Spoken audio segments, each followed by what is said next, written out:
But guys, let's go into that VCR right now.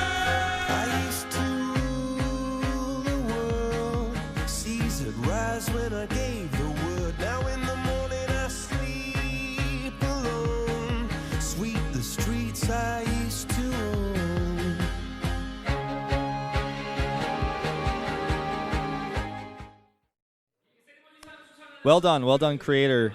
In round 1, he was able to win that. And I'm guessing probably we'll have the announcement of who wins the second round probably during the playoffs. Yeah, or maybe during the next round. I think he gets like $1,000 off the back of that. It's pretty cool, you know. I'd be doing ceremonies every single time I come out and win. If that were the case. I learned how to do cartwheels, just cartwheel out of the booth every time. Just cartwheel right across the stage all the way back to my team. Give them high fives with my feet as I cartwheel by. That would be funny, man. Oh, look at this. Okay, the reason why Tim and June, the Monday caster in the middle, does not have a W is because he always votes for Flash, no matter who he's playing against. He's the biggest fanboy in the world, and that's why he doesn't have a W there. So but, yeah, if you look closely, you still see the result shows it's 5-1. Yeah, he actually is voting for Flash. So Yunehan, he got everything right yesterday, and today he made a bunch of crazy picks. That's all I'm going to say. Maybe getting a little bit overconfident. But let's see if Panic's able to pull it off against this guy, Flash, the god of StarCraft. So far, he hasn't had the best 2015 season of Pro League. He had a big slump in the middle of round 1 and round 2, but he's slowly beginning to rise up once again. Yeah, I feel like this is going to be a tough match for him because there's a lot of pressure on him. Like, this is a really important match for his team. As KT loses to MVP, which most people would consider to be a huge upset, especially last season, not so much this season, as they are the defending champions. But they lose to MVP and they just don't even make the playoffs. That looks very weak, you know, for the team. So he's got a lot of pressure on him here. On the other hand, Panic, I feel like is on the other side of things where everyone's kind of rooting against him, and he's just going to try to do his best to win. I feel like voting for Panic here is a little bit crazy, yes. But he could do it. He could actually just beat Flash here. We have seen that happen before. Flash loses to players that he probably shouldn't, but he just does, especially this season. I don't know about Panic, man. He's played against 0 Terrans here. I went through some of his stats, and from what I remember, he didn't have the best win ratio against Terran overall. Flash has been doing better and better. He's on the up and up. And Panic is, you know, one of these newer guys here, at least in Pro League. So, I don't know. I'm definitely flavoring Flash in this one. As am I, Valdez. Well, we're about to jump into game number 2 here, guys. It's on Vaani Research Station between Flash and Panic.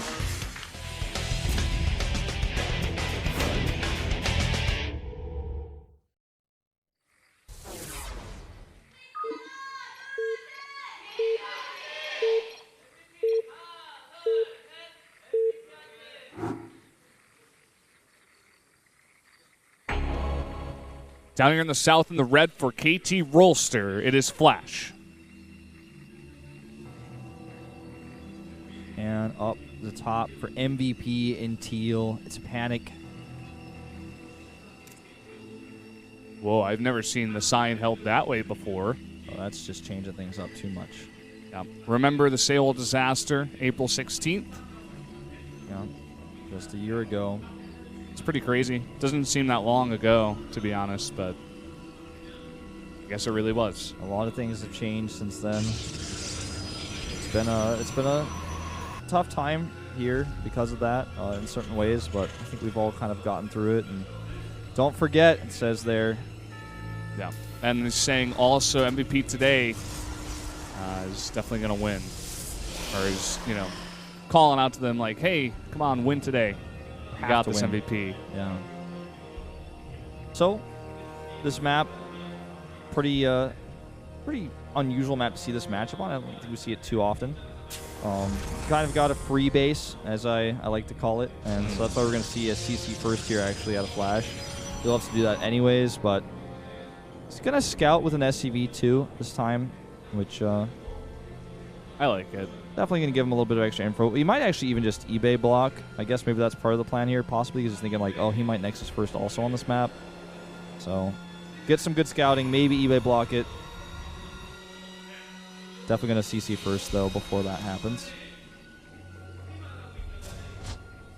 Yeah, there drops the CC. And the SCV comes to the main base. Definitely opens up that option for the eBay block, but I just like in general being safe, getting that extra scout, just making sure he's not doing anything weird. Yeah. There's like the little grass above the third base, I guess you'd call it, on the outside of the main. You can hide some buildings. I guess it's possible that the Protoss can occasionally go for some crazy proxy, some kind of like 2-gate or rush stalkers or something like. Yeah, we've seen that before, so. It's like he's not going to get the eBay block off. He may start it, but he's not going to be able to do much with it because there's 2 probes here, and they're both just going to stop that pretty hard. He's getting a decent amount built, actually. This is just so annoying. It's actually probably... I think he can cancel the Zealot. It's just annoying. I think he'll probably keep it, though, just because this is still already 200 plus. Yeah. He's going to keep it. They need to hit it like 17 more times at this point, the probes, the 2 of them, to actually kill it. So I guess just to make it a little bit faster. Yeah, because I mean, if you're gonna actually save those 100 resources, it's to get it faster next. So if you still can't plant it, you might as well keep the Zealot. The Zealot's still gonna be useful. You're gonna make that later anyways, so it's kind of a trade-off. Starcraft economy is actually such a really beautiful and complicated thing. Like, the Zealot will be useful later. You trade the Zealot time now versus the Zealot time later. It's not like he loses anything from this because the Nexus is already blocked. And if you guys haven't taken some time to read the treatise, I don't know how to pronounce that exactly, but the article that's on Team Liquid about the Heart of the Swarm, Legacy of the Void economy and possible changes to that. I saw you tweeted about that, actually. It's an incredible article. It basically describes like mining parity and having how many harvesters should be able to mine efficiently on patches to fix economy or to change the economy, and it's very in depth.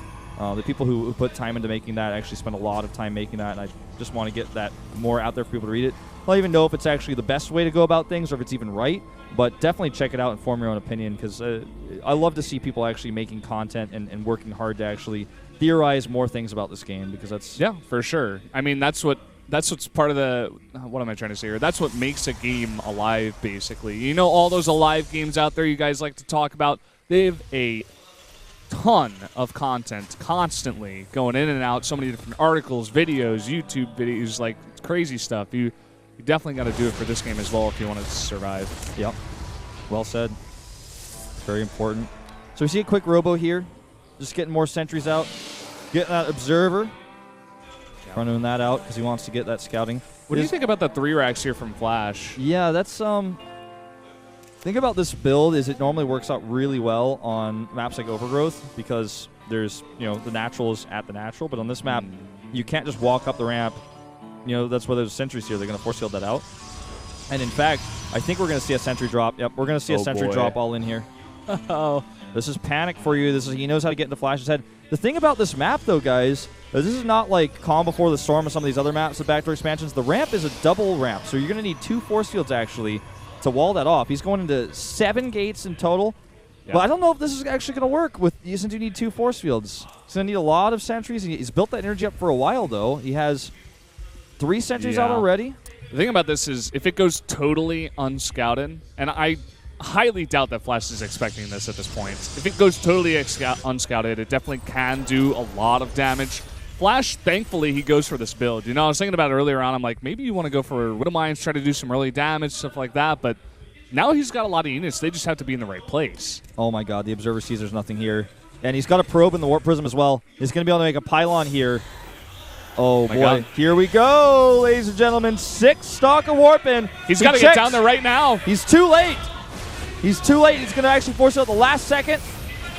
1, 2. All these SVs are going down. The CC may go down as well. There's that pylon I was talking about. And he is just going to pick them off one by one. Every SCV will go down. Uh-oh. Trap some Marines, and there's a time warp as well. And look at that. Flash, shakes his head. He, leans in closer. He's like, what is this? There you go. Sentry Warp Prism drop still viable in 2015. That's an old Hong and Prime build for you. Unbelievable. I think this is going to do it. So many SCVs go down, and Flash just doesn't have enough stuff. There's too many gateways. Too many reinforcements here for the Protoss, and that's going to be it. This is just one of those rage-inducing builds. It's a snipe build. Well prepared. Kudos Kudos to Yoo Hyun, the predictor of this guy to win this game. Kudos to Panic for making this build. Yeah, GG. for sure. GG. You never expect that on this map anymore because it's a wide ramp. Wide ramp, normally people have a depot there. If he has a depot there earlier, you guys saw that depot he was making was like 10 seconds late. Yeah. But still, it was 10 seconds late. It was late. That's all that matters. It doesn't get scouted. This is a build you never see. And what a cool build at that. This is just so awesome. It was so interesting to see Panic's reaction as well. He's like, after the game, the camera goes on him. He's just like standing still. He's like, oh my God, it actually worked. Like, I actually won. And then finally he kind of reacts. He's like, oh, this is good. Wow. Okay. Quick win there for MVP and Panic. These games are beautiful and grim at the same time. Reminders of Pro League's best of one system. Yeah. This is actually how the Pro League is supposed to be played. And sometimes I'm sad that we just see macro games after macro games after macro games because this is the kind of game that reminds you, yeah, you got to play really safe in best of one sometimes. Sometimes someone's just going to cheese you. You have to be ready for it. You have to think about this. These curveballs that players can throw you when you think you're just better than them and you're just going to play a macro game, you're just going to CC first to get away with it. He studies you. He knows you like to CC first.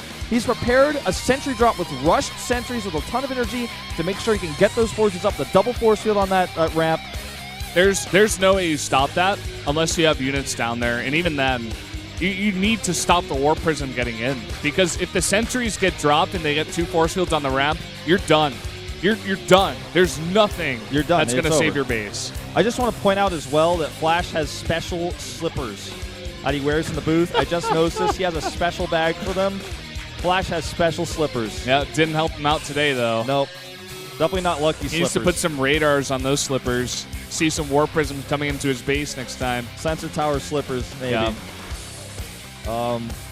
Not Flash's lucky day.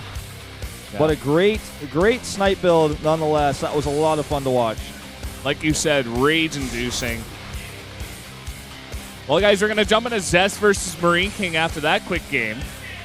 And this makes it all tied up. This actually definitely does open MVP to the possibility of reaching that ace match. And once it hits that best of one ace match, anything can happen. That it can. Well, guys, we are going to take a short commercial break before we go into game number 3. We'll be right back.